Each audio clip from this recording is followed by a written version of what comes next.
Allez, on est parti. Bonjour à tous, vous êtes bien connectés sur la fanpage de Radio Jam entre parenthèses l'officiel, et nous sommes en compagnie de Maestro El Swag. Et de parler toujours, ça va bien? C'est bon, très bien. D'accord. Et toi? Ça va super. Ça la pêche? Oui, ok. Alors. Alors, on va vous inviter à tous les fans donc de la page Facebook à poser vos questions à Zokora. Il est avec nous pour une dizaine de minutes, donc on va essayer de faire ça un peu chap-chap.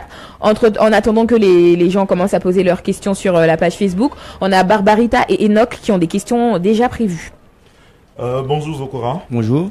Zokora, une question à deux volets. Ouais. Quel est ton plus grand regret dans le football et quelle est ta plus grande fierté dans le football? Waouh. Mon plus grand regret, c'est la mort de mon petit frère, Armando. Voilà, parce qu'on a commencé ensemble à l'académie Jamaïou. Et malheureusement, il est parti en cours de route. On est parti à Bassam faire une tournée. Et à la veille, on devait signer notre contrat pro à la SEC. Il est mort à la veille. Et moi, ça m'a touché, ça m'a choqué. J'étais dessus. J'ai fait une dépression pendant 2-3 ans. Et voilà, mais c'est la vie. Et j'aurais voulu avoir un garçon. Et Dieu m'a permis d'avoir un garçon. Aujourd'hui, il s'appelle Armando Zokora. Et voilà. Ta plus grande fierté? Je pense que c'est mes 8 années passées à l'académie Jamaïou. Parce que plein de gamins qui ont 13 ans et vivent une expérience magnifique pendant 7-6 années. Pour moi, c'était ma plus belle histoire de football.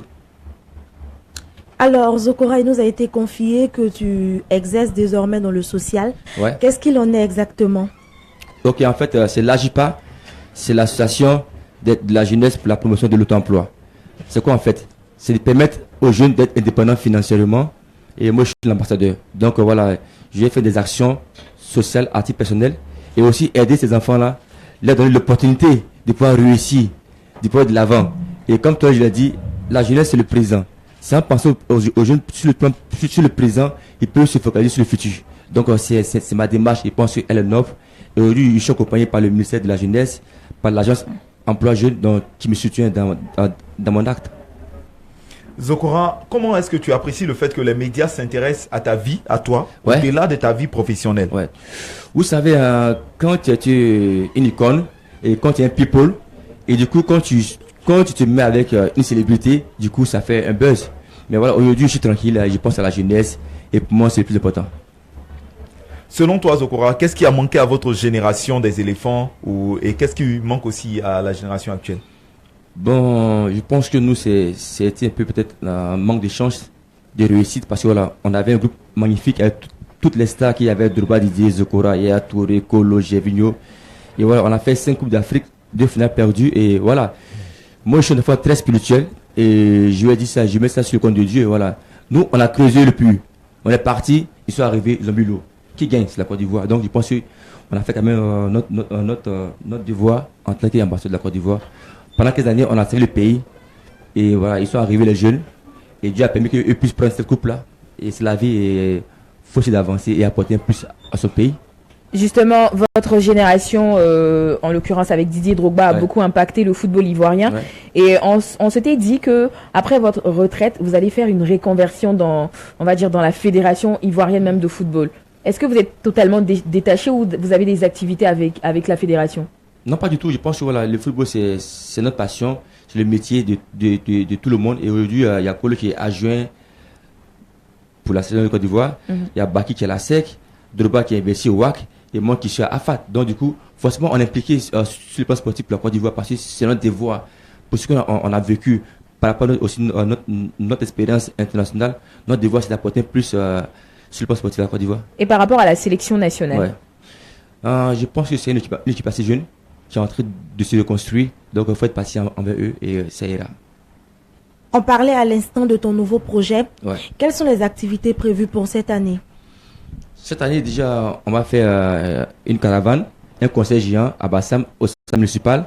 Et aussi, je vais donner aussi des dons d'une valeur de 15 millions à l'hôpital général de Bassam et aussi des festivités, un tournoi de football. Donc c'est prévu du 27 au 28 avril au stade municipal de Grand Bassam.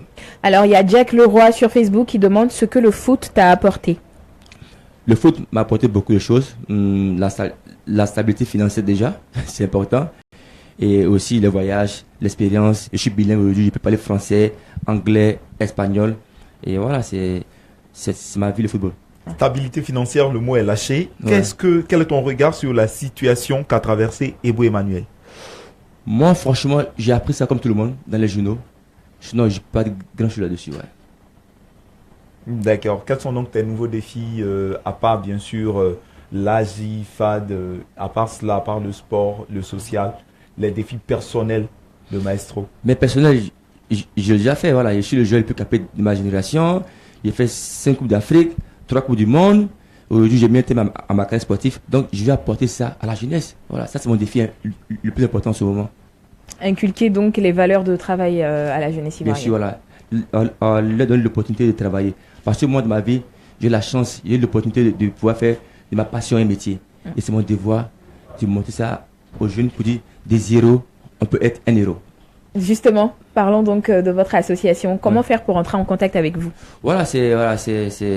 C'est un groupe, il y a une équipe en place autour de moi. Il y a un directeur de communication, il y a un commissaire au compte, il y a un président. Donc voilà. Donc ils sont tous là. Est-ce qu'il y a un numéro de téléphone que la jeunesse pourrait joindre pour Bien avoir sûr, de voilà. plus d'informations? Il est là, monsieur Dédé Fresh. Dédé Flèche, on va vous inviter à prendre part au live Ok. pour donner votre numéro de téléphone.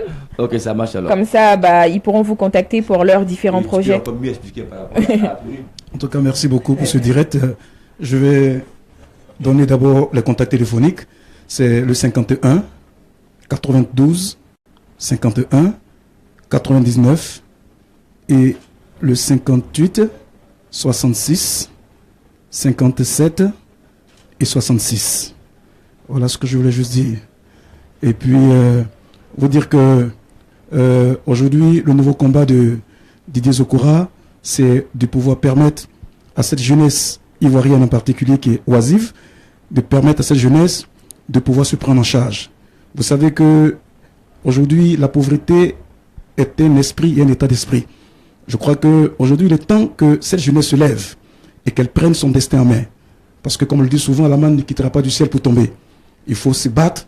Et je pense que tous ceux qui ont cru vraiment en un idéal ont réussi toujours par réaliser cet idéal, cette vision.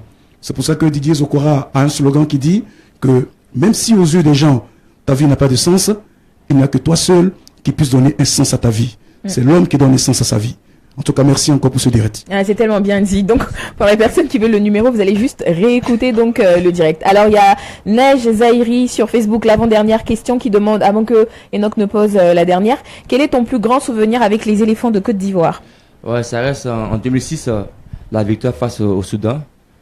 Et voilà. Et ici, on a croisé le Cameroun, où on perd 3-2.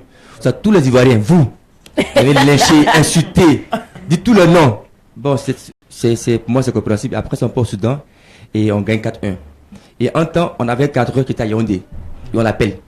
Les gars, il y a un pénalty pour le Cameroun. Si il marque, on est mort. Waouh.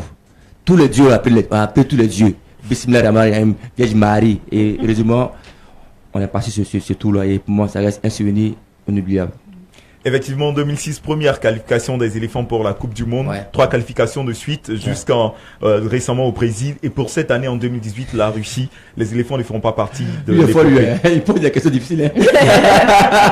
Les éléphants ne feront pas partie de l'épopée. Ouais. Vous qui étiez de la première séance. Ouais. Qu'est-ce que cela vous inspire comme commentaire? Pour la Côte d'Ivoire, c'est décevant. Parce que pendant 10 années, on était numéro 1 en Afrique. Et FIFA, 10e. Donc voilà, vous voyez une Coupe du Monde sans la Côte d'Ivoire, c'est incompréhensible. Mais voilà, c'est fait, c'est arrivé, faut oublier, faut penser à l'avenir. Voilà. Merci. Donc, le temps que nous avions à passer avec toi, il a son terme. On va te laisser dire un dernier mot à l'endroit de Radio Jam, à l'endroit de la jeunesse et de toutes ces personnes qui sont fans de la personne que tu es. Ok. Donc, j'ai fait un big up à toute la team. Radio Jam, c'est the only one, the best one. Toujours. C'est la team Diggy Swaggy et merci à vous. Ça fait plaisir. Merci beaucoup, Zokora.